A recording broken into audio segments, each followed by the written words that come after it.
Subscribe करें और bell दबाएं ताकि कोई खबर रह न जाए।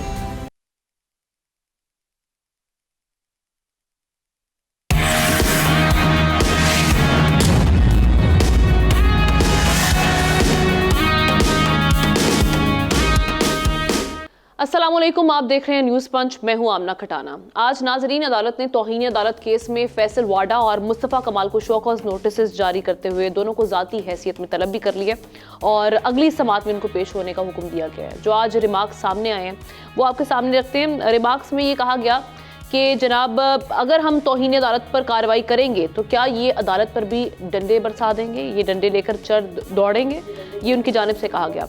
आर्टिकल 19 आज़ादी इजहार राय देता है, लेकिन तौहीन अदालत ना करने की कदगन मौजूद है। बादियों नज़र में फैसल वाडा की जो न्यूज़ कॉन्फ्रेंस है तौहीन अदालत है।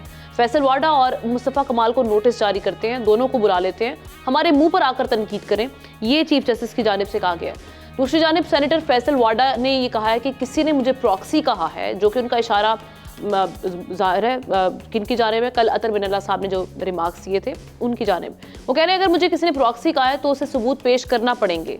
जो कहा उस मौक़िफ़ पर खड़ा हूँ, गर्दन कटवा दूंगा, पीछे नहीं हटूंगा।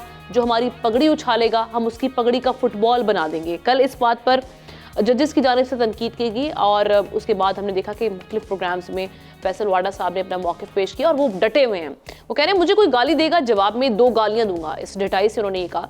जबकि गुज़श्ता रोज़ मुस्तफ़ा कमाल ने भी एक न्यूज़ कॉन्फ्रेंस में अदालतों और जजेस को तनकीद का निशाना बनाया। यहाँ काबिल तवज्जो बात यह है कि अदालत रियासत का अहम सतून तस्वुर की जाती है। अदालती फैसलों से इख्तलाफ तो किया जा सकता है, लेकिन बाकायदा प्रेस कॉन्फ्रेंस करके तनकीद का निशाना बनाना ये हरगिज़ मुनासिब नहीं है। बहरहाल हमारे तज्ज़ियाकारों की इस हवाले से राय लेते हैं। मैं पैनलिस्ट के सामने सवाल ये रखूँगी मुख्तलिफ सवालात से जुड़े हुए कि ये जो हमारा कंटेम्प्ट ऑफ कोर्ट वाला जो मामला है तौहीन अदालत का, एक तो इस पर सज़ा क्या हो सकती है, दूसरा क्या ये रवैया दुरुस्त है और इस मामले में क्या आगे नताइज बरामद हो सकते हैं। ये सवालात हमारे सामने मौजूद हैं।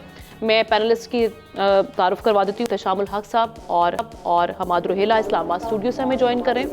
ज़ाहिर शाह शराजी साहब पेशावर से वीडियो लिंक के जरिए हमारे साथ हैं। अली आफ्ताब लाहौर से हमारे साथ मौजूद हैं। आप तमाम का बेहद शुक्रिया। आगाज़ करते हैं हमाद आपसे। कानून को बड़े बेहतर तरीके से आप जानते हैं, तो ये कहिएगा ये जो कंटेम्प्ट ऑफ कोर्ट वाला जो मामला है, इस पे कानून क्या कहते हैं, सज़ा क्या बनती है इस पे जब कोई बंदा तौहीन अदालत करता है।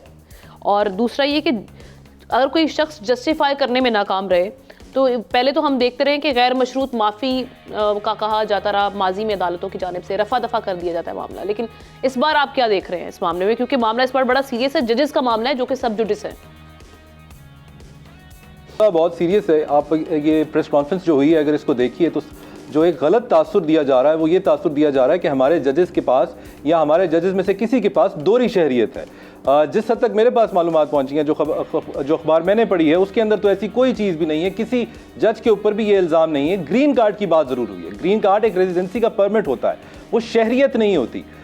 सिटीजनशिप में और ग्रीन कार्ड में फ़र्क है। अगर ये किसी से पूछ लेते, किसी से बात कर लेते या कुछ खुद भी गूगल रिसर्च कर लेते तो इनको पता चल जाता कि इसमें बहुत फ़र्क है। सबसे बेसिक फ़र्क ये है कि जिसके पास रेजिडेंसी होती है, ग्रीन कार्ड होता है, उसके पास पासपोर्ट नहीं होता उस मुल्क का। तो जिन जज साहब की बात हो रही है उनके पास पाकिस्तानी पासपोर्ट ही है और वो पूरी दुनिया में इसी पासपोर्ट के ऊपर जाते हैं और पाकिस्तान ही उनकी पहचान है। तो पहली बात तो ये कि ये सेम चीज़ नहीं है। दूसरी सबसे बड़ा एक और जो डिफरेंस इसके अंदर होता है कि इनको कभी भी ग्रीन कार्ड होल्डर्स को वो मुल्क डिपोर्ट कर सकता है, वो उस मुल्क बदर कर सकता है, वापस अपने मुल्क भेज सकता है। सिटीजन्स के साथ ऐसा नहीं किया जाता। तो ये जो गलत तासुर दिया जा रहा है, पहले तो इसको ठीक करना चाहिए। बाकी जो बात ये की जाती है कि दोहरा मेयार है, अगर सियासतदान के पास ड्यूल नेशनैलिटी होगी तो वो डिस्क्वालीफाई होगा, जजेस के पास नहीं होगी तो वो डिस्क्वालीफाई नहीं होगा। तो इसके ऊपर आर्टिकल 193 है कॉन्स्टिट्यूशन का, हम उसको देख लेते हैं। 1973 के कॉन्स्टिट्यूशन में जब ये आया, 1974 में इसमें फर्स्ट अमेंडमेंट के तहत इसको अमेंड भी किया गया, फिर 18th अमेंडमेंट में 2010 में अमेंड किया गया। उस तमाम इन तीनों दौरान में पार्लियामेंट जो है इस बात पे इत्तेफाक नहीं कर पाई इनकी इस राय से कि जजेस के लिए भी ये ज़रूरी है। अगर आपकी ये राय है तो असर आंखों पे होनी चाहिए, इस पे बहस कीजिए। लेकिन इस दोहरी शरीयत का स्टैंडर्ड ना होना, इसके ऊपर आप जो भी तनकीद करेंगे वो पार्लिमान के ऊपर समझी जाएगी। पार्लिमान का हिस्सा ना तो अतर मनल्ला साहब कभी थे, ना बाबर सत्तार कभी हैं, आप हैं। आपकी ये तनकीद अपने ऊपर बनती है। दूसरी बात जो आप कर रहे हैं कि नोटिस ले लिया जाता है, सोशल मीडिया पे ले लिया जाता है, तो किसी और मामले पे नहीं लिया जाता, तो ये बात भी मुझे समझ नहीं आती। या तो आप एक कानून पास कर लें, वैसे कानून पास करने के बारे में भी कहा जाता है कि हमारे हुकूमत जो है वो अपने बल पे, अपनी ताकत पे कोई कानून पास नहीं करवा पाती, कि एक अलग बहस है। लेकिन अगर हो जाए तो आप एक कानून पास करवा लीजिए, आप उसमें लिख दीजिए कि सीएम को खत्म कर दिया जाता है, आईजी को खत्म कर दिया जाता है, डीआईजी को खत्म कर दिया जाता है, कमिश्नर को खत्म कर दिया जाता है। लॉ एंड ऑर्डर मेंटेन करने के लिए जरूरी है कि अदालत हर चीज का नोटिस ले, तो आप इनको भी नाअहल करार दे दीजिए। पार्लियामान को तो आप पहले ही कह रहे हैं कि उन्होंने सही तरीके से कानून साजी 193 की नहीं की। दूसरी तरफ आप 12 बात करें कि हम आपके साथ खड़े होंगे। नोटिस आने के बाद तो मेरे ख्याल में क्लैरिटी आ गई होगी कि अदालत को मुनासिब नहीं लगा कि आपको अपने साथ खड़ा करे, बल्कि आपको अपने सामने पेश होने का हुक्म दिया है। दूसरी तरफ आप कह रहे हैं मैं पीटीआई के साथ भी खड़ा हो जाऊंगा, पीएमएलएन के साथ हो जाऊंगा, पीपल्स पार्टी के साथ हो जाऊंगा। तो मुझे लगता है आप आज़ाद रुकन होने के तहत कुछ ऐसी आज़ादी में पहुंच गए हैं जहां आप शायद तन्हाई महसूस कर रहे हैं और किसी ना किसी के साथ खड़ा होना चाह रहे हैं। खैर ये तो एक सियासी मामला, इस पे तो बात नहीं की जा सकती। जो ये कहा जा रहा है कि तौहीन नहीं की गई, तो जो मुझे समझ आई, जो मैंने इनकी प्रेस कॉन्फ्रेंस को सुना है, उसके अंदर इन्होंने बड़ा क्लियरली कहा है कि इंसाफ करने वाले, फैसला देने वाले ने पगड़ियाँ उछाली हैं। फिर उन्होंने ये भी कहा है कि ये जो प्रेस कॉन्फ्रेंस है ये स्पेसिफिक है टू अतर मिनल्ला साहब एंड बाबर सत्तार साहब। उसके अलावा उनका जो जुमला था वो मैं पढ़ भी देता हूँ कि जज बगैर पगड़ी उछाले अपने मनसब पे रहे। अगर आप ये तमाम बातें कर रहे हैं तो फिर, और कह भी रहे हैं कि स्पेसिफाई 2 जजेस की तरफ है, तो फिर आप पीछे कैसे हट सकते हैं? जहां तक मुस्तफा कमाल साहब की प्रेस कॉन्फ्रेंस की बात है, तो उसके बारे में मैं कहना चाहूंगा, उन्होंने सही एक नुक्ता उठाया है कि सूद अल्लाह के साथ जंग है और नहीं होना चाहिए। लेकिन अगर क्योंकि सूद के खिलाफ जो अपील आई है वो अभी तक फिक्स नहीं हुई, तो इसलिए ये शरई करार दे दिया जाए कि किसी जज के कमरे में कैमरा लगा दिया जाए। और आप पार्लियामान में बैठे हैं, आपने कितने, आप सियासतदान हैं, आप अपने बारे में भी बताइए कि आपने कितने शटर डाउन किए, आपने कितनी तहरीकें चलाई हैं कि वो फिक्स की जाए अपील और उसके ऊपर कानून साजी की जाए। बिल्कुल ठीक है, की जाए। एहतशाम साहब की जानिब बढ़ते हैं। एहतशाम साहब, ये सुप्रीम कोर्ट की जानिब से जो रिमार्क्स आए हैं, जैसे चीफ जस्टिस कह रहे हैं कि तौहीन अदालत की अगर हम कार्रवाई करेंगे तो क्या अब आप वहाँ पे भी चढ़ाई कर देंगे, अदालत पर डंडे लेकर आ जाएंगे? एक तो ये जो रिमार्क्स से आपको क्या लग रहा है कि बड़ा संजीदा इस मामले को लिया गया है और सख्त किस्म की इस पे रिएक्शन और कार्रवाई होने वाली है इस मामले पे, ताकि मेक श्योर किया जाए, इंश्योर किया जाए कि आगे जाके ये मामला ना बढ़े? तो हमाद अभी बात कर रहे थे ना, ख़ास तौर पे ये जो ड्यूल नेशनैलिटी, दोहरी शहरियत के बारे में, कि जी ये जनाब बाबर सत्तार साहब जो हैं उनके पास ग्रीन कार्ड होल्डर हैं, वो उनके पास कोई नेशनलिटी नहीं है। लेकिन मुझे बड़ी हैरत होती है आमना, कल जो press release Islamabad high court की तरफ से जारी किया गया, वो वाडा साहब के प्रेस कॉन्फ्रेंस के जवाब में उन्होंने कहा जी कहाँ लिखा है पाकिस्तान की आइन और कानून को देख लें, कहाँ पे लिखा गया कि जी दोहरी शरीयत आप नहीं रख सकते, हमें तो इजाज़त दी गई इसलिए रखी हुई है। तो मुझे बड़ी हैरत हुई कि फिर अगर ग्रीन कार्ड होल्डर हैं तो फिर इस पर क्यों रिएक्ट किया। एक दूसरी बात यह कि हम ना जिस अंदाज से फैसल वाडा, मुझे नहीं समझ आ रही, पहले से लोग उनके बारे में जानते हैं, किस मिजाज के हैं, कहाँ से बोलते हैं, क्या सिलसिला है, लेकिन कल आपने अगर उनका मोहम्मद मालिक का प्रोग्राम देखा हो, आमना साथ बैठी हुई थी, उनके मेयर बुखारी भी और अपने शुएब साहब बैठे हुए थे, तो वो उन्होंने कहा मालिक साहब बात यह है कि मैंने कहाँ गलत कोई बात की है, मैं आपको भी कहता हूँ कि आप मेरा एक बाजू तोड़ेंगे, मैं आपके दोनों बाजू तोड़ दूंगा। तो मेयर बुखारी और मोहम्मद मालिक डर के उन्होंने कहा यार हम तो बच के रहे हैं कि आप हमारे साथ कुछ ना कर दें। देखिए सवाल ये है कि लेकिन ये लाइन जो सख्ती लेकर वो पहुंचे हुए और वो कह रहे हैं जी मामला आईसीजे में लेकर जाऊंगा अगर ये प्रूव ना कर पाए, प्रॉक्सी वाली बात। देखिए ये इस तरह के मामला देखें आमना, ये बड़ा होती है आईसीजे में, आप इस तरह के केस ना कोई लेता है ना लेके जा सकते हैं। आप होश के नाखुन लें, आपका मुल्क है, अदालतें हैं, कानून है, कोई यहाँ पे नहीं है। या तो सारे आप एक्सपेक्ट सारी चीज़ें एग्जॉस्ट कर दें ना राइट्स, उसके बाद वहाँ जाएं, फिर भी आपका वहाँ जाना नहीं बनता, कानून और आइन के हिसाब से आपको यहीं रहना है। मेरा ख्याल है इस वक्त डेस्परेशन का आलम है। असल बात यह है कि आमना हमारे सारे के सारे इदारे बड़ी तेज़ी के साथ मुतनाज़ा हो रहे हैं और हम देख रहे हैं कि 2 इदारे ख़ास तौर पर आमने सामने खड़े हो गए हैं।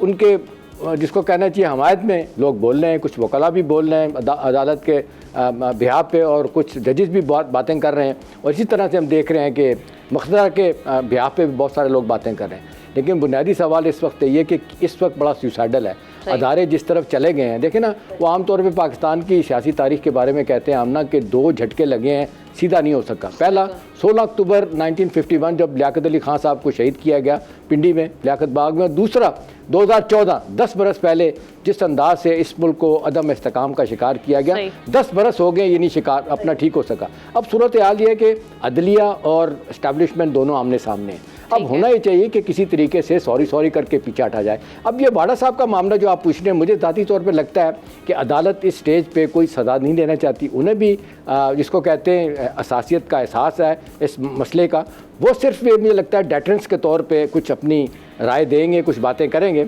और जाहिर सी बात है वाडा साहब वहाँ पे जाएंगे तो बड़ी बातें भी करेंगे। 5 तारीख को जाएंगे तो देखते हैं क्या होता है। लेकिन जनरली यहाँ पे हो रहा है कि यहाँ पे इस वक्त कहा जा रहा है कि अगर थोड़ी थोड़ी पोजीशन से पीछे मुख्तदरा और अदालत नहीं हटती तो ये अदारे और मुतनाज़ा होंगे और मामला जो है ना वो पॉइंट ऑफ नो रिटर्न पे चले जाएंगे। जी शाह साहब, जिस तरह से अभी बात करें कि जब दो इदारे आमने सामने जैसे मामला बढ़ रहे हैं, दिन ब दिन एस्केलेट कर रहे हैं, उसमें ऐसे जलती पर तेल का काम करना बजाय कि आप फजा को काम डाउन करें।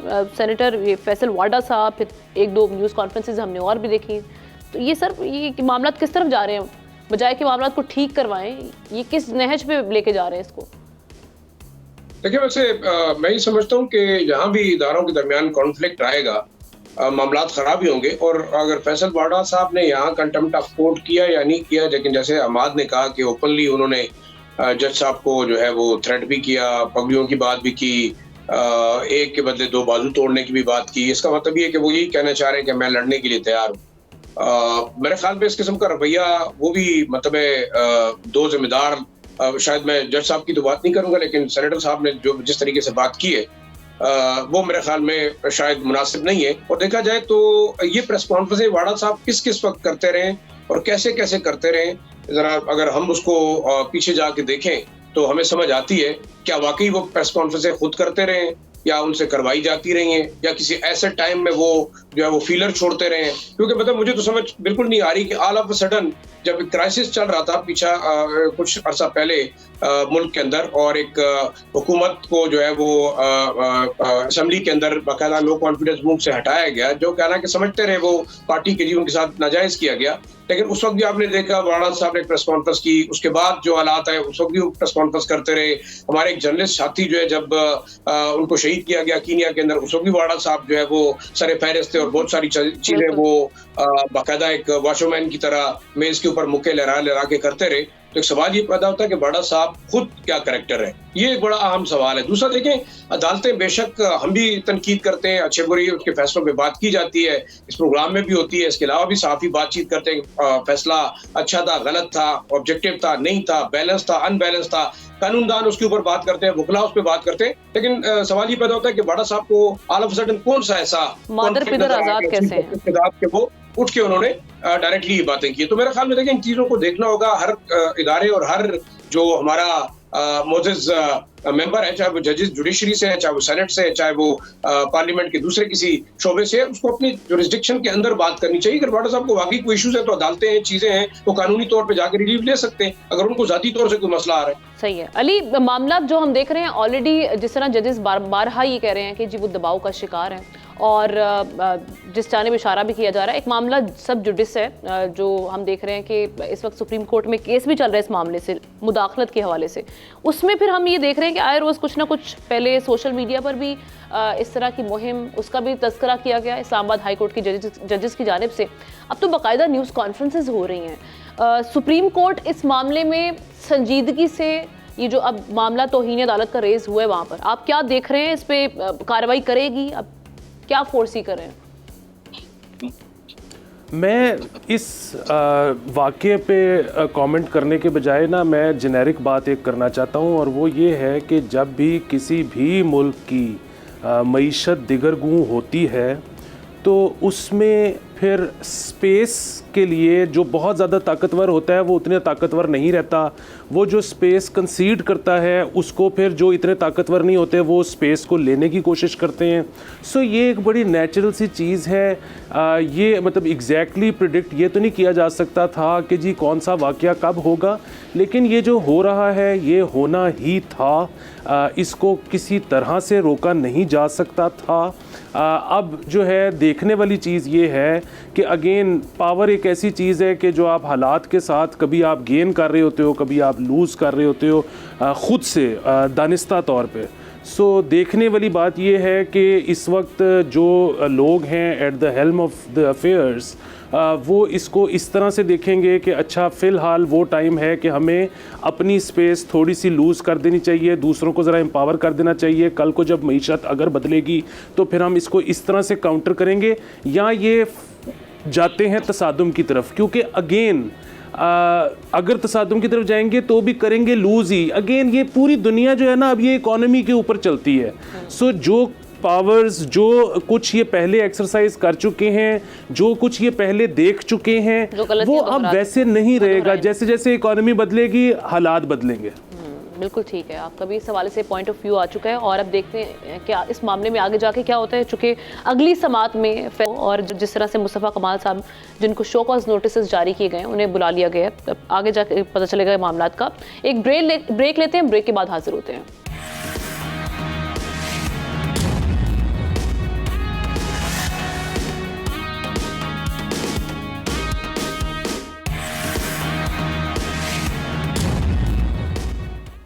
Welcome back once again. जिस तरह से हमने देखा कि चंद रोज़ पहले वज़ीर इत्तलात पंजाब अज़मा बुखारी ने प्रेस कॉन्फ्रेंस की और बताया कि हतक इज़्ज़त का नया कानून लाने पर सब मुत्तफ़िक हैं। इसका फ़ैसला जल्द होगा और ये कानून सोशल मीडिया पर भी लागू होगा। जबकि association of electronic media editors and news directors यानी एमन ने हुकूमत पंजाब का ये जो न्यू डेफेमेशन लॉ से मुतालिक मुजवज़ा बिल और वफाकी हुकूमत का पेका तरमीमी बिल मुस्तरद करते हुए ये कहा है कि ये बात यकीनी बनाई जाए कि हतक इज़्ज़त जैसे किसी कानून से आज़ादी इज़हार राय मुतासिर नहीं होगी। अब एक जानिब हुकूमत पंजाब का हतक इज़्ज़त का मुजवज़ा कानून है, दूसरी जानिब हुकूमत ने सोशल मीडिया रेगुलेटरी अथॉरिटी के क़याम के लिए मीडिया हाउसेस और दीगर स्टेक होल्डर्स को मुशावरत की दावत दे दी है। खबरों के मुताबिक काबीना कानूनी इस्लाहात कमेटी ने मीडिया हाउसेस और दीगर स्टेक होल्डर्स को मुशावरत की दावत दी है। मुजवज़ा तरमीमी बिल और डिजिटल राइट्स प्रोटेक्शन अथॉरिटी के क़याम के लिए मुशावरत की जाएगी। इस तमाम सूरत हाल में सवाल हमारे सामने है कि जो न्यू डेफेमेशन लॉ हम देख रहे हैं, ये डिजिटल राइट्स प्रोटेक्शन अथॉरिटी का आज़ादी इज़हार राय पर कितना असर अंदाज हो सकता है, और क्या जिस तरह से एहतशाम साहब आपकी जानिब आती हूँ, online defamation is a growing problem, we all know that, लेकिन डू यू रियली थिंक कि ये एक इस तरह के कवानीन ला के आप इस इशू के साथ कोप कर सकते हैं सही तरीके से? हमने पहली तो बहुत ही जो गलत बात लगती है ना कि आप कह रहे हैं कि जी हम लोगों से बात करेंगे। भाई आपको चाहिए था कि ये जो ड्राफ्ट लॉ बनाया है, ड्राफ्ट लॉ अभी जो आना ऑर्डिनेंस लेके आ रहे हैं, जो पीका था 2016 का, 2018 में वानी पीटीआई ने उसको आगे चलाया और सख्त करने की कोशिश की, अल्टीमेटली उनको स्क्रैप करना पड़ा। ह्यूमन राइट कमेटियाँ आप देख लें, सहाफ़ियों की तंजीमें, इंसानी हकूक़ की तंजीम, सब ने उसकी मुखालफत की, उसको अबंडन किया उन्होंने। अभी ये नया इनको शुरू हुआ, अब वो आड़ क्या ले रहे हैं कि जी ये जो आपका रेगुलर मीडिया है उस पर नहीं है, ये टिकटॉक और आपके उसके बाद एक्स और फलाने ट्विटर उनके ख़िलाफ़ है। मशरूम ग्रोथ जो हो रही है ब्लॉगर्स की, जो बग़ैर तहकीक के ख़बरें छाप रहे होते हैं। देखिए बुनियादी सवाल ये है कि आपको ये करने की ज़रूरत क्यों महसूस हुई? एक और फिर ये कि उठते बैठते आज़ादी राय की जब आप बात करते हैं तो आप बहुत सारे और तरीके हैं जो कदम लगाने के हैं। अब इससे मुराद क्या है? अगर पहले जो पीका लॉ को ड्रैकोनियन लॉ करके फेंका गया, अबेंडन किया गया, अब उसी को ही कहा जा रहा है कि तोड़ मोड़ के वर्जन उसी तरह का है। अब सवाल ये है कि जी डेफेमेशन लॉ आप लेके आ रहे हैं कि जी पगड़ियाँ उछाली जाती। भाई इसका तरीक़ाकार ये है कि जितने आपके स्टेक होल्डर हैं, जितनी आपकी सहाफ़ियों की यूनियंस हैं, उनको साथ बिठाएं, ह्यूमन राइट्स के जितने एक्टिविस्ट हैं उन्हें बिठाएं और उससे उनसे शेयर करें अपना जो अपना ड्राफ्ट बनाया, अपना नया लॉ बनाया, उसके बाद से आप आगे लेके चलेंगे। आप ये कि सारा कुछ तैयार करने के बाद, पिछली दफ़ा भी ऐसे हुआ था, मुझे अच्छी तरह याद है, सब कुछ करने के बाद अपने ये चौधरी साहब थे, फवाद चौधरी साहब, नहीं साड़ी गल हो गया, आसानी से हो जाएगा, हमने बात कर ली। बाकी सहाफ़ियों ने कहा जी हमसे कोई बात नहीं की, इनको लागू करने की कोशिश, नतीजतन वो चैलेंज हुआ, मसाइल पैदा हुए। तो मेरा ख्याल है ये भी इसी तरह का होगा, इसको भी फिर चैलेंज किया जाएगा। बेहतरीन तरीका ये है कि जी सारे लोगों को बिठा के कोई ऐसा तरीक़ाकार ढूंढा जाए जिसमें आप डेफिनेटली कोई रूल्स रेगुलेशन बना दें कि आप पगड़ियाँ वाकई जिस तरह उछाली जाती हैं बग़ैर सबूत के आप लोगों को मिलान करते हैं, वो ना हो। अब इसके लिए बुनियादी तौर पर एक चीज़ तो मैं समझता हूँ आमना ठीक है, आज़मा बुखारी की बात है कि मेन स्ट्रीम मीडिया पे वो इतना नहीं कर रहे, चाहे टीवी है चाहे अखबारात हैं, वो ये कह रहे हैं कि जिस अंदाज से हम देख रहे हैं हर बंदा उठता है, हाँ वो सोशल मीडिया पे जो उठता है वो साफ़ी बन जाता है। ना उसने कभी कोई चीज़ प्रैक्टिस की होती है, ना समझा होता है लॉस क्या है क्या नहीं है।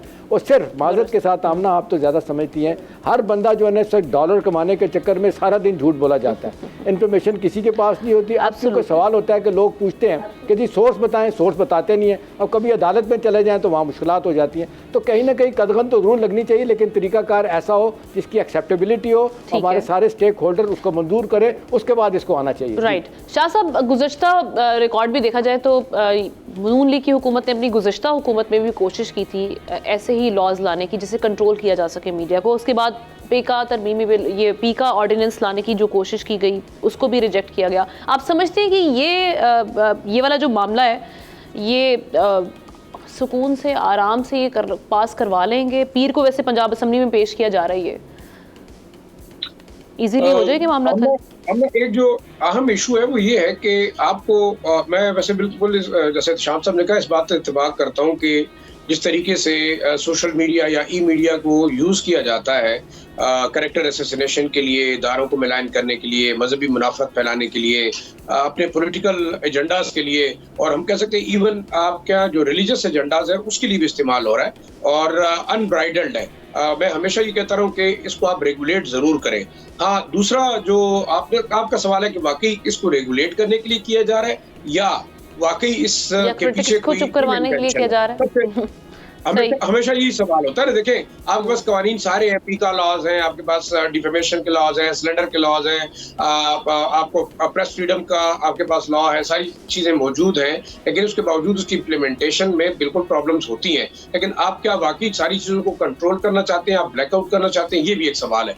मैं बिल्कुल इस बात से जरूर इत्तेफाक करूंगा कि रेगुलेशन होनी चाहिए, लेकिन वो तमाम स्टेक होल्डर्स को आप ऑन बोर्ड लें, उनसे कंसेंट लें, उनके साथ मशवरा करें। उसके बाद अगर आप कोई ऐसी चीज लाना चाहते हैं तो मेरे ख्याल में इसमें कोई बुराई नहीं है। लेकिन दूसरा सवाल ये है कि क्या आप इसको एज अ टूल इस्तेमाल करना चाहते हैं अपने सियासी मुखालफिन के लिए? ये एक ऐसा खदशा है। और हम अगर जरा खुल के बात करें, इस वक्त जो सबसे ज्यादा हम समझते हैं कि मौजूदा हुकूमत को जो चैलेंज है वो सोशल मीडिया जो एक पॉलिटिकल पार्टी का है, जिसको आप सुन्नी इत्तेहाद कौंसिल कहें या तहरीक इंसाफ कहें या कुछ भी कहें, वो एक बहुत बड़ा ब्रिगेड है जिसको आप कंट्रोल करना बड़ा मुश्किल होता जा रहा है। अगर वाकई ये intended towards a certain party है तो फिर तो मेरे ख्याल में गलत सर, ऑब्वियसली टीवी पे अगर इस पार्टी को स्पेस नहीं मिलेगी उस तरह से, तो सोशल मीडिया पे उनके लिए खतरा है। गलत चीज है। अब देखिए, फ्रीडम ऑफ एक्सप्रेशन पे किसी किस्म की पाबंदी मेरे ख्याल में नहीं होनी चाहिए। हाँ, रेगुलेशन पे उसको एक सर्टेन पैरामीटर्स के अंदर लाने के लिए अगर कोई इस तरह के इकदाम हो रहे हैं तो बेशक होने चाहिए। आपके पास देखिए, आपके यहाँ प्रिंट के अंदर एडिटर का एक फोरम है, आपके यहाँ इलेक्ट्रॉनिक मीडिया के अंदर पैमरास के लॉज है जिसके जरिए जो रेगुलेट किया जाता है, वहां भी आप इसको मिसयूज जरूर करते हैं। लेकिन मेरे ख्याल में कंसेंसस बड़ा जरूरी है और इंटेंशन क्या है ये बड़ा जरूरी है। आपके पास कत्ल के लॉज हैं, आपके पास ATC के लॉज हैं, आप आज तक उनको इम्प्लीमेंट नहीं कर सके, उन अदालतें उनको इम्प्लीमेंट नहीं कर सकी, तो आप एक और लॉ बना के क्या करना चाहते हैं? मेरा ख्याल ये है कि ऑब्जेक्टिवली सोचना होगा। रेगुलेशन और इसकी स्ट्रीमलाइनिंग बड़ी इंपॉर्टेंट है, लेकिन उसका इल इंटेंशन ये ना हो कि आप किसी उठा के। सही है। अली, आपकी तरफ आती हूँ, do you support this law जो न्यू डेफेमेशन लॉ की जानिब बढ़ रहे हैं, ये जो अब कदम उठाया जा रहा है, किस तरह से देख रहे हैं? देखिए, इससे कोई फ़र्क ही नहीं पड़ता कि ये क्या कानून बनाते हैं। कानून सिर्फ उससे फ़र्क पड़ता है जो कि इंटरनेशनली फॉलो किया जाता है। पहले माजी में देखते आए हैं, वो देखते हुए आपको लगता है ये पास होना आसान है इस बार? देखिए, मैं वही कह रहा हूँ कि इससे फ़र्क ही कोई नहीं पड़ता कि कानून है क्या और ये क्या लेके आ रहे हैं। उसकी वजह क्या है कि पाकिस्तान में इस वक्त सरकार, इस्टेब्लिशमेंट सब एक पेज पे हैं और इसके बावजूद अपने चहीते तरीन चैनल्स के चहीते तरीन सहाफ़ियों को टाइम पे तनख्वाह नहीं दिलवा पा रहे। जब उन्हीं सहाफ़ियों को ये पता है कि हम जब YouTube के ऊपर अपना शो करेंगे तो हम अगेन 50% भी सच बोल दें तो देखने वाले इतने हैं, हमारे बहुत पैसे बन जाएंगे। अगेन जिस तरह कुछ लोग कहते हैं जी झूठ बोल के डॉलर कमाए जाएंगे, तो चलें जी वो झूठ बोल के डॉलर कमा लेंगे। बुनियादी बात ये है कि जब आप इस तरह के यहाँ पे कवानीन बनाओगे तो ये सारे यूट्यूबर्स अमेरिका शिफ्ट हो जाएंगे। आपको पता है कि हम जब भी यूट्यूब अपना अकाउंट बनाते हैं ना, उसमें एक W8 फॉर्म होता है जो हम जमा करवाते हैं। मैं भी करवाता हूँ, आपने भी लाजमी करवाया होगा। वो क्या होता है कि जब हमें यूट्यूब पेमेंट करता है तो उसमें टैक्स डिडक्शन नहीं होती, क्योंकि पाकिस्तान उन कंट्रीज में से है जिसके US के साथ ट्रीटी है कि अगर एक बंदा यहाँ बैठ के काम कर रहा है तो वहाँ से टैक्स डिडक्ट नहीं करेंगे। अब अगर कोई बंदा यहाँ बैठ के सपोज 5-6 हज़ार डॉलर भी कमा रहा है, ठीक है, और यहाँ पे तो लोग बहुत ज़्यादा इससे भी कमा सकते हैं, तो उस वही अगर वो अमेरिका चला जाएगा, वहाँ पे अकाउंट में उसके पैसे आएंगे तो टैक्स भी डिडक्ट होगा। आपके ख्याल में अमेरिका उसको वीज़ा नहीं देगा कि यार एक बंदा आएगा, इंजेक्ट करेगा इकोनॉमी में, और वो जो पैसे कमा रहा है वो यहाँ से नहीं कमा रहा, वो पाकिस्तानी ऑडियंस से कमा रहा है। सो उनके लिए तो ये विन विन है। सो कोई ऐसी चीज, अगेन वो इंसाइटमेंट टू वायलेंस करता है जिसको चैलेंज किया जा सकता है वहां की अदालत में, तो ये तो बहुत बड़ी चीज होगी। और वो कोई इल्जाम ऐसा लगाता है जो वहां की अदालत में चैलेंज हो सकता है, तो बहुत बड़ी चीज है। यहाँ पे तो आप एक अच्छी भली इनकम रेवेन्यू स्ट्रीम थी जिसको खत्म कर रहे हो, यहाँ का सारा यूट्यूबर उठ के बाहर चला जाएगा और वो उसको रख लेंगे। आई एम सॉरी, यहाँ पे एक एजिस्ट बात करने लगा हूँ। हमारे जो पॉलिसी साज हैं ये बाबे हैं, इनको नहीं पता दुनिया अब चलती कैसे है। सो ये जो भी कानून साजी करने जाएंगे इनको नाकामी ही होगी। सही है हमाद, एक तो ये कि 5 बड़ी मीडिया तंजीमें उनको रिजर्वेशन है। एक ऐसी सूरत हाल में जब पहले भी हमने देखा माजी में पास नहीं हो सके ऐसे कवानीन, इस बार एक तो चांसेस कितने हाई हैं सिचुएशन को देखते हुए। दूसरा ये कि आपको क्या इसके पीछे इंटेंट क्या दिखाई दे रही है? पहले कुछ कहें तो एक जुमला इजाजत प्लीज आप सारा टाइम ले लीजिए। नहीं जो अली बात कर रहे हैं ना, माजरत के साथ अली, ये जो आप कह रहे हैं वहाँ शिफ्ट हो जाएंगे, मैं आपको लिख के देता हूँ, एक आदमी भी शिफ्ट नहीं होगा। उसकी वजह यह है कि वहाँ पे झूठ नहीं चलेगा, वहाँ पे पकड़े जाएंगे। ये यहीं पे है कि आपसे सुना, मुझसे सुना, कान में बात की, ठक ठक, दिन में 3 जनाब वो शो करके घर चले गया, माल बना दिया। आई एम सॉरी, वहाँ इस तरह का फजूल काम नहीं चलता। चलें, सॉरी जी हमाद। जी अली, आप कोई जवाब देना चाहते हैं या मैं कंटिन्यू करूँ? नहीं हमाद, आप कंटिन्यू करें। आज देखिए, मैंने जो ये खबर देखी है, मैंने जो ये खबर पढ़ी है, उसके मुताबिक जो मुझे समझ आई है, मुझे तो यही समझ आया कि एमंड ने शायद इस लॉ को इन सब्सटेंस रिजेक्ट नहीं किया है।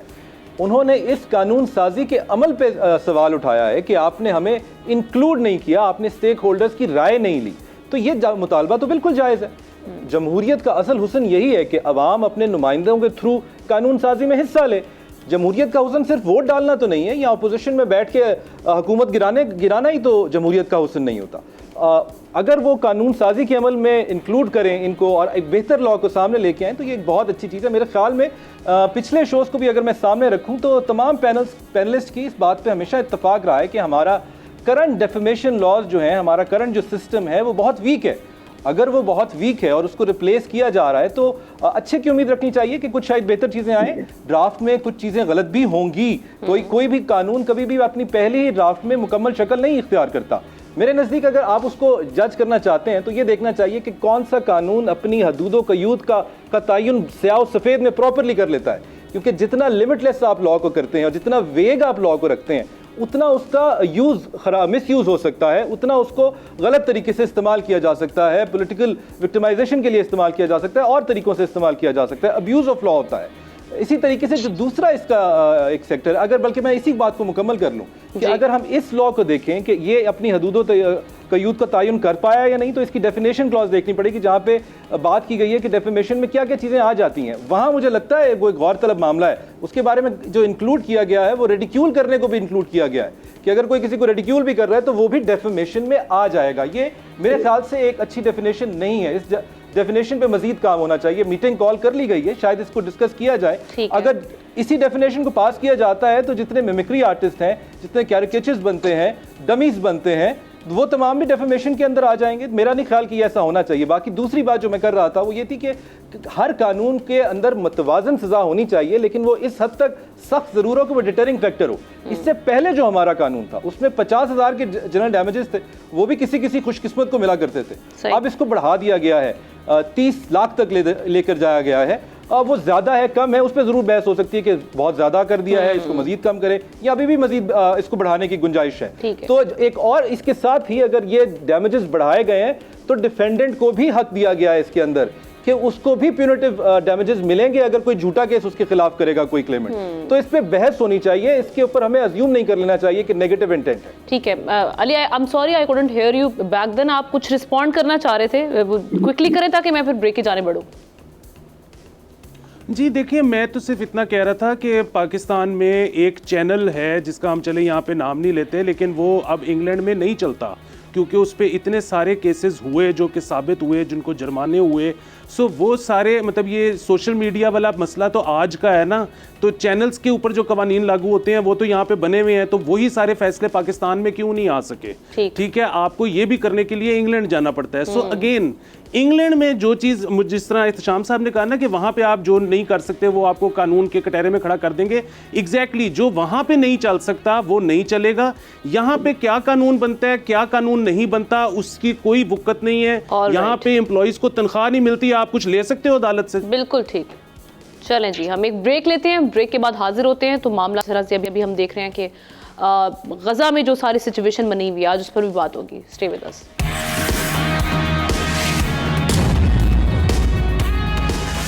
Welcome back. अब बात कर लेते हैं गजा की सूरत हाल की, जहां पर हम देख रहे हैं कि इंसानियत दुश्मनी में तमाम हदें इजराइल उबूर कर चुका है, लेकिन ये बर्बरियत थमने का नाम नहीं ले रही। आलमी अदालत इंसाफ यानी ICJ में रफ़ा पर इजरायली हमलों के खिलाफ जनूबी अफ्रीका की दरख्वास्त पर समाअत हुई, जिसमें जनूबी अफ्रीका ने इस्तदा की है कि इससे पहले कि बहुत देर हो जाए, जो कि हो चुकी है, इजराइल के हमले रुकवाए जाएं। दूसरी जानिब हर अदालत, हर कानून, हर पाबंदी से आज़ाद इजराइल ने आलमी मुखालफत के बावजूद मजीद फ़ौजी रफ़ा भेजने का ऐलान कर दिया है, जबकि अमरीका ने इजराइल को $1 अरब के हथियार फराहम करने का ऐलान किया है। इस सारे सूरत हाल में अभी हम जो देख रहे हैं कि जी अरब लीग की जानिब से कहा गया कि 2 रियासती हल तक फ़लस्तीन में अमन फ़ौज तैनात की जाए। एक तो इस पे इम्प्लीमेंटेशन होगा या नहीं होगा, ये जो मुतालबा है इसको किस तरह से देख रहे हैं? मैं आगाज़ करती हूँ शाह साहब आपसे। एक तो इस मामले का दिन ब दिन हम देख रहे हैं कि एस्केलेशन इसमें हो रही है, इसको कहीं जाके स्टॉप नहीं लग रहा, या ये कहा जाए कि ये मामला कुछ बेहतरी की जानिब जाए, वो भी हमें दिखाई नहीं दे रहा। क्या देख रहे हैं आगे चल के? देखिए, मेरे ख्याल में ये इस मॉडर्न दौर का जो सबसे बड़ा हम कह सकते हैं अलमिया है और इंसानों का जेनोसाइड है। हम इस बात पे नहीं बात करते कि मुसलमान है या कौन से मजहब से ताल्लुक़ रखते हैं, लेकिन मेरे ख्याल में आज तक तारीख में शायद इतना ऑर्गेनाइज जुल्म हलाकू खान और चंगेज़ खान के ज़माने में भी नहीं हुआ, ना जो है वो शायद नाजी जर्मनी के ज़माने में हिटलर ने किया हो। बेशक वो भी एक बहुत बड़ा अलमिया था, लेकिन आप इस वक्त देखते हैं कि एक ऑर्गेनाइज्ड क्राइम के तहत यूनाइटेड नेशंस और तमाम जितनी बड़ी ताकतें उनके पैट्रोनाइजेशन के तहत जो है वो उन लोगों का जेनोसाइड किया जा रहा है जिनके पास ना हथियार है, जिनके पास ना तोप है, जिनके पास ना बमबारी के लिए जहाज है, और उसके बावजूद उनको कत्ल भी किया जा रहा है, मारा भी जा रहा है, उन पर खुराक बंद की जा रही है, उन पर पानी बंद किया जा रहा है। तो मेरे ख्याल में ये एक बहुत बड़ा स्याह धब्बा होगा तारीख में यूनाइटेड नेशंस और उन तमाम अपने आप को ह्यूमन राइट्स डिफेंडर और इंसानी हुकूक की बात करने वाले ममालिक के लिए। और मेरे ख्याल में ये एक्सपोज हुए, ना सिर्फ UN का सिस्टम एक्सपोज हुआ है, बल्कि आपके तमाम वो लोग जो कि हमें दर्स देते रहे इंसानी हुकूक, जानवरों के हुकूक और बाकी दूसरे हुकूक के, शायद दुनिया के सामने फ़लस्तीन की शक्ल में जो है वो एक इन लोगों का जो असल डिज़ाइन था या जो असल उनकी हकीकत थी वो सामने आई है और अश्कारा हुई है। मैं नहीं समझता कि आज के बाद कोई समझेगा कि ये जो प्रचार करने वाले इंसानी हुकूक का वो सबसे ज़्यादा गैर इंसानी इस दुनिया की मखलूक है। ठीक है अली, एक तो वहाँ पे जो सिचुएशन जिस तरह से जनूबी अफ्रीका ने ये एक इस्तदा की है, दरख्वास्त की है कि भाई मामला ये इससे पहले कि बहुत देर हो जाए, देर आप नहीं लग रहा जिस तरह से गजा की आधी आबादी they are experiencing catastrophic hunger. इस वक्त जो सिचुएशन है वहाँ पर माएँ बच्चे भूख से मर रहे हैं, उसके बाद जो मिसाइल वहाँ पे दागे जा रहे हैं उससे जो नुकसान हो रहा है, वो सारी सिचुएशन हमारे सामने है। तो इज़ देयर एनी एंड? ये जो सारी सिचुएशन है आपको दिखाई दे रहा है? इसमें कोई शक नहीं है कि जिस जगहों को हम मुज़हब दुनिया या मुहज़्ज़ब ममालिक कहा करते थे, अब समझ नहीं आती कि उनको हमने क्या कहना है। लेकिन बहरहाल अगर सिल्वर लाइनिंग देखी जाए तो वो ये है कि यंगस्टर्स ने टिकटॉक पर और दूसरे सोशल मीडिया पर जो कैंपेन चलाई है, मतलब इस वक्त आप मुझे बताएं कि हालांकि अमेरिका की इकॉनमी बड़ी बेहतर हो गई है पिछले कुछ अरसे में, लेकिन फिर भी हर कोई जानता है कि कोई बहुत ही अजीबोगरीब पाकिस्तान स्टाइल स्टंट ना हुआ तो डेमोक्रेट्स हार रहे हैं। और वो डेमोक्रेट्स सिर्फ और सिर्फ शायद इसी वजह से हारेंगे, क्योंकि अगर ये वाला वजह ना हो तो फिर तो otherwise they don't have anything to complain वहाँ की जो अवाम है। सो बहरहाल ये जो नई दुनिया है, जो नए बच्चे हैं, जो जेन जी है और जो सोशल मीडिया है, वो दुनिया बदल रहा है। बिल्कुल ठीक है। एहतशाम साहब, गुज़श्ता महीने की अगर हम बात करें, उस वक्त अमेरिका पे एक प्रेशर आया था और अमेरिका की जानिब से भी इजराइल को ये कहा गया था कि हम हाथ खड़े कर रहे हैं इस मामले में, अब आप अपनी जंग खुद लड़ेंगे। लेकिन अब $1 अरब के हथियार फराहम करने का इजराइल को अमेरिका ने ऐलान कर दिया, यानी सपोर्ट तो अभी भी जारी है। तो सर ये कौन सा प्रेशर है, किस तरह से इनको रोका जाए? हमने एक ज़माना था, आज से 8-10 साल पहले तक अमेरिका जो है ना अपने मुल्क के लोगों का प्रेशर लेता था। अभी देखें 80% यूनिवर्सिटियाँ वहाँ पे बंद हैं। कोलंबिया यूनिवर्सिटी न्यूयॉर्क की, वहाँ पे देखें जो हाल हुआ है, सारे हॉस्टल बंद कर दिए हैं। स्टूडेंट्स सरापा एहतजाज बने हुए हैं गज़ा के मामले में, लेकिन उन पर कोई असर नहीं हो रहा। कल की अगर आप देखें एक वीडियो जिसमें एंथनी ब्लिंकन जो है ना अमेरिका के वज़ीर ख़ारजा यूक्रेन गए हुए हैं, आमना गिटार पहन के ना और गाना गा रहे हैं, और गाना क्या उनके फ़ौजियों को दिल लुभा रहे हैं। अब 2 बरस हो गए हैं तकरीबन यूक्रेन की जंग को, और जब ये शुरू हुई थी कहा जा रहा था कि जी थोड़े दिनों में बंद हो जाएगी, तो अमेरिका के एक बड़े अहम आदमी ने बयान दिया था कि ये यूक्रेन रूस की जंग तब बंद होगी जब अमेरिका चाहेगा। अभी जो इस वक्त गज़ा में हो रहा है, इसके बारे में लोग यही कह रहे हैं कि जब अमेरिका चाहेगा तो बंद होगी। सारी दुनिया मना कर रही है, लेकिन वो रफ़ा पे अब दूसरे शहर पे भी बमबारी करके तो बुरा हाल करना चाह रहे हैं। देखिए सूरत हाल ज़्यादा परेशान को नामना ये है कि जब भी बात हो रही थी अरब लीग की, OIC को देख लें, कॉन्टैक्ट ग्रुप को देख लें, उसके बाद अरब लीग देख लें, GCC कंट्रीज़ को देख लें, स्पेशल एक ग्रुप बना उसका देख लें, अभी तक सिवाय इसके कि वही पुरानी बात दोहरा रहे हैं कि जी ये तो 2 मुल्कों का सलूशन, इसको कुछ आगे लेके जा सकता है। भाई फॉर हेवन सेक ये जेनोसाइड जिस तरह मारा गया, हमसे तो साउथ अफ्रीका अच्छा है। पहले भी आपने देखा कि उनको इंटरनेशनल कोर्ट ऑफ जस्टिस में एम्बेरस किया था बहुत ज़्यादा जाके इसराइल को। आज भी हमारा केस वो लड़ रहे हैं।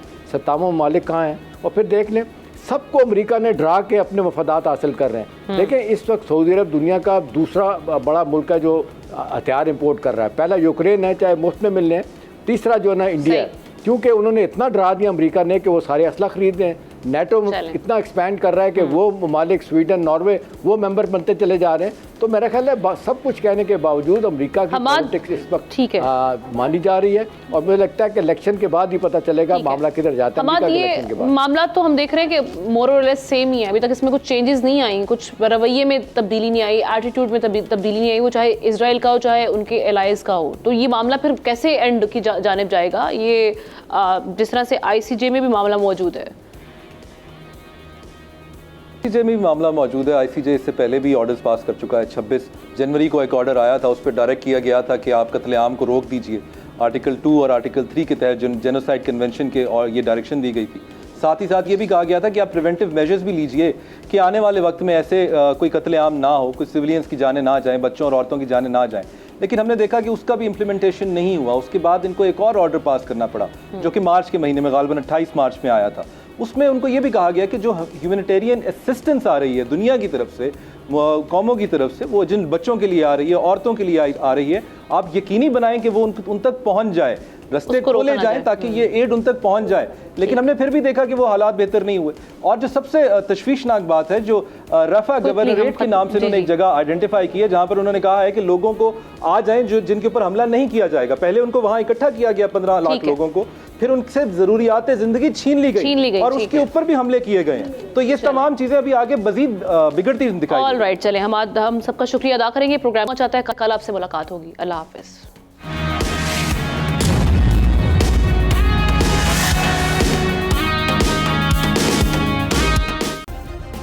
सब्सक्राइब करें और बेल दबाएं ताकि कोई खबर रह न जाए।